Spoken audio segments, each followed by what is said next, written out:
Okay. Who are second generation U.S. Latinos, or how would you define this group of people? I would say they are the younger generation of Latinos. I'm not exactly sure where you want me to go with this question, but I would say they are the younger. I don't know if they're from the Latin Well, actually, I mean countries. that's really close. And most of them are part of the younger group. Um, but they would be defined as they were born here in the U.S. Their parents were born somewhere else, so they're like the second generation U.S. citizens, of their family. So yeah, Okay, that makes sense. Okay, so they were born here, yeah, and their families were born in Guatemala or Puerto mm-hmm. Rico or something like that. Okay. Yep. So this group, second generation Latinos, what challenges do you think they face just in their lives? In their lives, I would say with education, it's Mm-hmm. they have to deal with they grew up in their homes speaking Spanish, Mm-hmm. all Spanish, and then they get thrown into these all English speaking schools and they have to adjust to that. And not only that, they have to help provide for their family too. A lot of Mm-hmm. their parents they're not CEOs of companies and that kind of stuff. Yeah.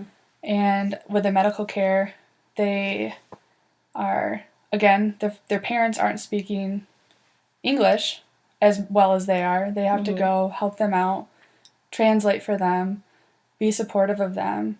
They're also not getting the best of care. Yeah. They're going to free clinics or that kind of stuff. Mm-hmm.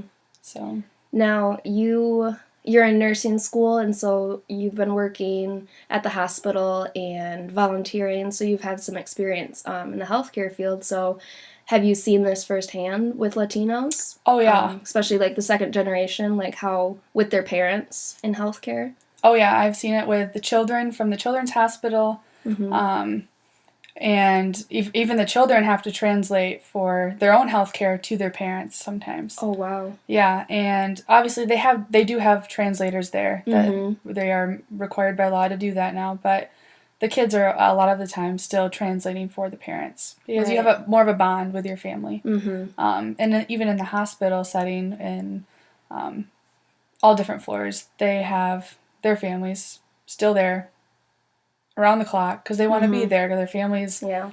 There's not always a translator in the room with them if Right. they need something. So Right. And that's hard that they don't get that, they don't all maybe understand what's going on. right. They can't all understand the physician, so there has to be translating between the family, and then they're not getting exactly maybe what the physician's saying, even with the translator Even with the sometimes. translator, there's always some sort of miscommunication. Mm-hmm. So, What challenges might they face in school?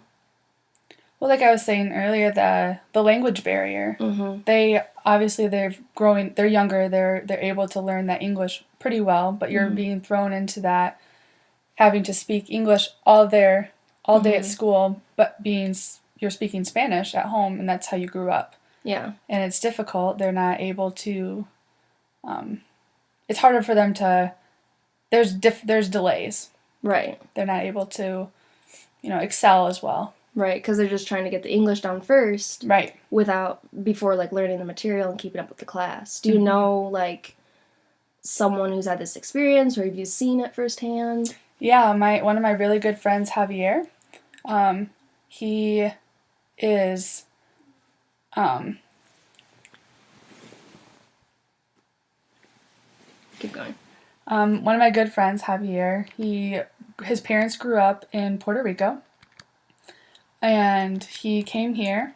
All of his siblings were born here in the States, but his So parents they're second they are the generation second Latinos then. generation. Yep. Yep, like you said, the second generation Latinos, and all of them they had a really difficult time um, adjusting to speaking English. Even to Mhm. this day, he gets mixed up on words. He's been Yeah. here for years now, Mhm. and he has always struggled. He'd come and ask me questions for like English classes, even in Right. college, trying to figure out what differences of two different words that have Mhm. look very similar, but they mean something different. And Yeah, it's a lot harder for them to adjust. So, and he is in college. He's Yep. going to school. So, and has he ever talked about difficulties with that, like getting into college? Like, did his parents go to college? His parents both didn't go to college. He's the first one out of his family to go to college. So, kind of like, how do you, like, knowing,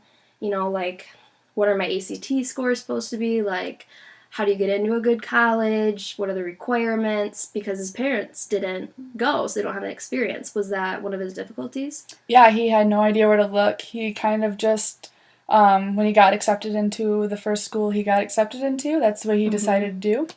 So he didn't know what he was supposed to look for. He had to have his school counseling in high school help him to apply to places because his parents didn't know how to do it either. Yeah, but it is nice that some schools do, like high schools are getting better at making sure that they're helping students find how to apply to colleges. Oh, yeah. Okay, and that brings me to my next question. How do you think teachers or administration at schools, how they could help Latino students be more successful academically?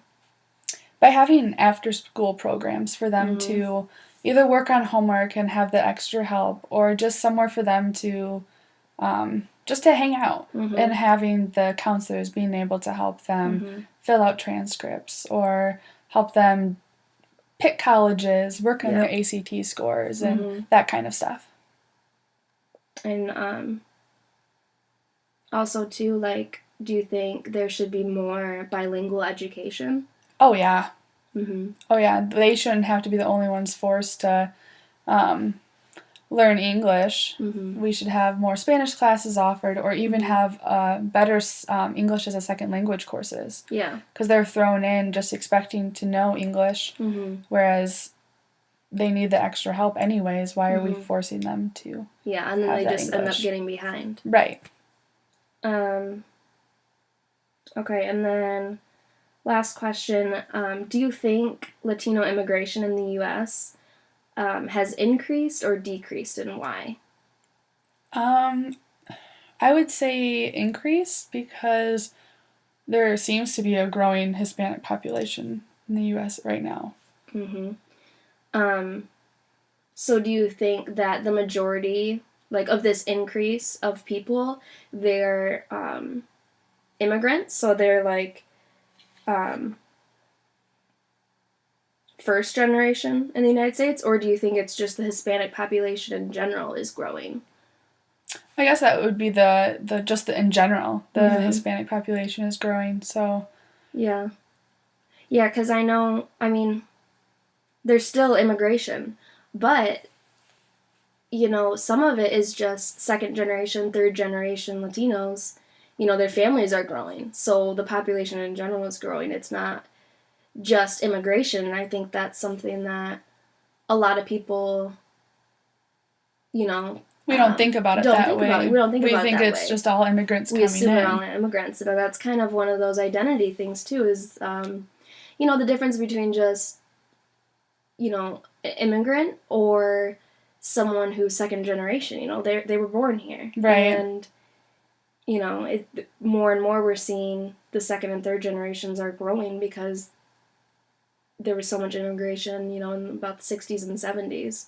So we're seeing a huge increase in just the Hispanic population in general. Any last comments or questions? Anything else you want to say? No, thank you. This was great. Okay. Thank you for your information, and shining off.